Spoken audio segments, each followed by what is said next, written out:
Hi everyone. Ethereum has been running for more than a decade now, and right now it's being rebuilt again.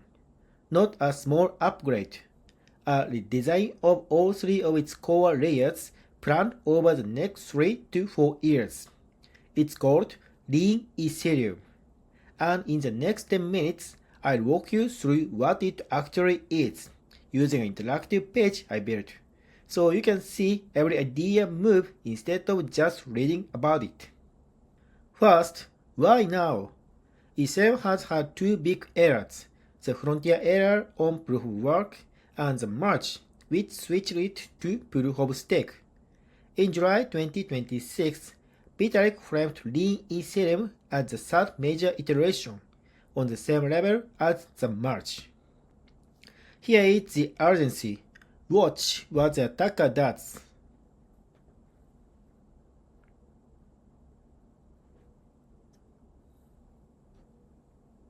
Today, your traffic is encrypted. The attacker can't read it, but he can copy it and stockpile it.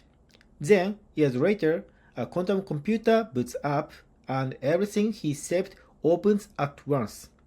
That's harvest now, decrypt later.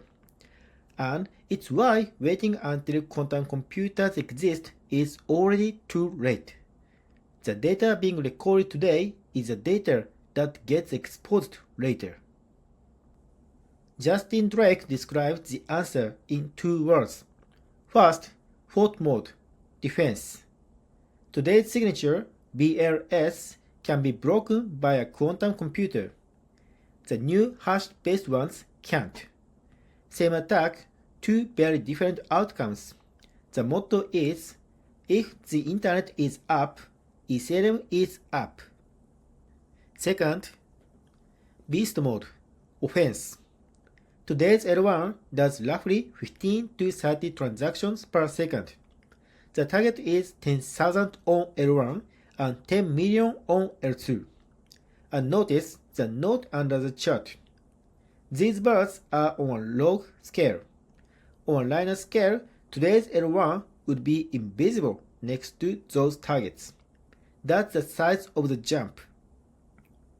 Ethereum is made of three layers: consensus, data, and execution. Lean Ethereum does all three at once. Each becomes a 2.0. Toggle to after Lean and you can see each layer change. Consensus moves from BLS signatures and about 15 minutes to finality, over to hash-based signatures and finality in seconds. Data moves to post-quantum blobs with sampling. Execution stops relearning everything and starts verifying proofs. This one demo explains the whole execution change. Both sides start at the same moment. On the left, all 9 nodes grind through the same heavy computation, finishing at scattered times. On the right, one node makes a proof, and everyone else verifies it almost instantly. Here is why that matters. The lighter the check, the weaker a machine can be and still participate. Cheaper verification means more people can learn a node. That's decentralization, both with math. Same thing here. The research assumes lowering the validator minimum from 32 Ether to 1 Ether. A lower bar means more people can help secure the network. Quick question. On Ethereum L1 today, how long until a payment is truly irreversible? 12 seconds, 15 minutes, an hour? It's about 15 minutes. A block runs fast, but full finality, the point where it can never be reverted, takes around 15 minutes. Lean's target is seconds. Using 3-slot finality, it's designed as the practical alternative to single-slot finality. Now, capacity. The gas limit caps how much computation fits in a block. It's at around 30 million for years. Went to 36, then 45, and reached 60 million in late November 2025. One detail people get wrong, so let me be precise. The gas limit is raised by validator consensus, not by a fork. 60 million activated once a majority of validators signaled for it. Days before the Fusaka fork shipped on December 3rd. Past 60, the bars go dashed because these are targets, not shipped numbers. 200 million unlocked by the Gram-Starum design, and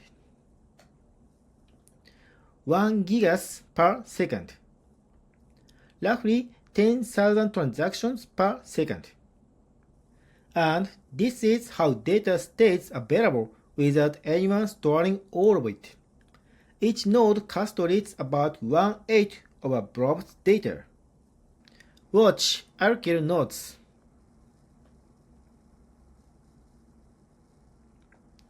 Even at half the network gone, every numbered piece is still present somewhere, so the full data can be reconstructed.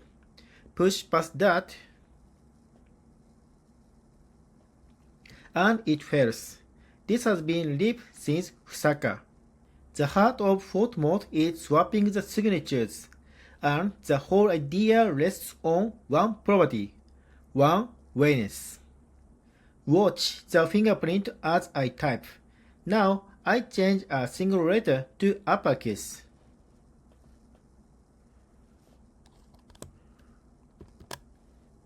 And the entire fingerprint changes. Easy to compute, impossible to reverse. Not even a quantum computer can learn a hash backwards. So here is the swap, tested side by side. Today's elliptic curve signatures have a mathematical backdoor that Shor's algorithm can solve. Broken. Hash-based signatures rely only on that one-way hash. No backdoor, nothing to solve. It holds. But hash signatures are bulky, so 3 pieces work together. Lean 6 makes 1, Lean multisig bundles many into 1, and Lean VM proves that bundled with a ZK proof.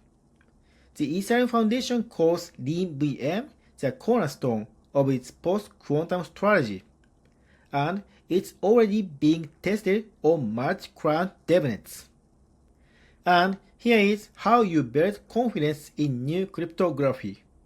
You pay people to break it. In January 2026, the foundation set up a dedicated post-quantum team and announced a $1 million Poseidon prize, on top of the $1 million proximity prize from the year before. $2 million, betting that strength is proven by surviving attempts to break it. In July 2026, Vitalik elevated privacy to a first-class goal, the fifth North Star, a private L1. One honest caveat before we look. Most of this stuff is still at the proposal stage. Every demo here carries a proposal level for that reason. Validator privacy works the same way. You have one real self with a public label attached.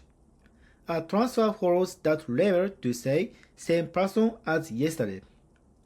De-anonymization gives you a fresh label every day.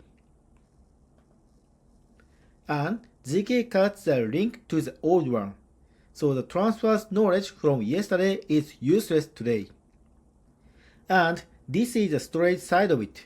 Today, every node permanently stores each validator's public key, 48 bytes each. The proposal keeps just a 5 bytes index instead, with the real keys in the deposit tree. Look at the two boxes, about a 19% diet. That's what opens the road to millions of validators. Last stop, where we are on the map, and there's a naming rule worth knowing because it explains those old fork names.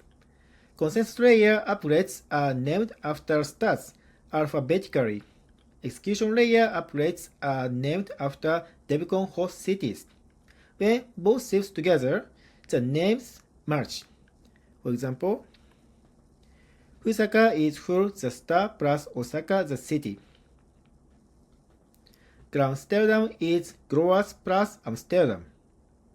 Amsterdam is the one in progress, planned for the second half of 2026, and it's what unlocks that 200 million gas design goal we saw earlier.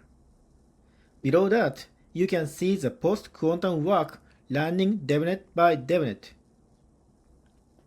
Linsig, then Li-Multisig, then the aggregator, with Li-VM as the current target. And here are the current implementations, different teams, different languages, Rust, Zig, C++, C, Go. If one has a bug, the others keep running. That diversity is itself a safety mechanism. Two honest notes to end on because I don't want to oversell this. First, the community is genuinely split. Some praise the backward compatible approach.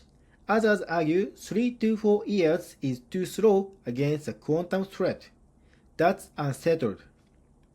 Second, the roadmap itself says to treat its timelines with healthy skepticism. It's a coordination tool, not a prediction, so read the targets as targets. That's lean Ethereum, speed, quantum resistance, and privacy, pursued together through minimalism and proofs. The page is linked below. Play with it yourself in whichever language you prefer. Thank you for watching. Bye.